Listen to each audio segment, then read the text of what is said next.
Madame, Monsieur, bonjour, nous sommes le vendredi 21 juillet 1899.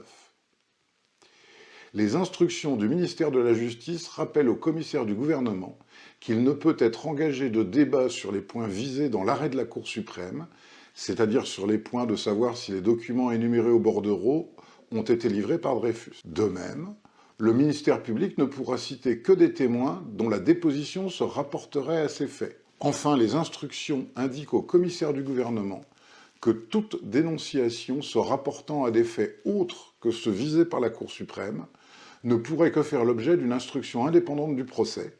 La démission de M. Algers, le ministre de la Guerre des États-Unis, est venue fort à propos pour dénouer une situation qui commençait à devenir singulièrement tendue et pour tirer le président McKinley d'un cruel embarras. On sait en effet que depuis assez longtemps, l'opinion s'était énergiquement prononcée au-delà de l'Atlantique contre M.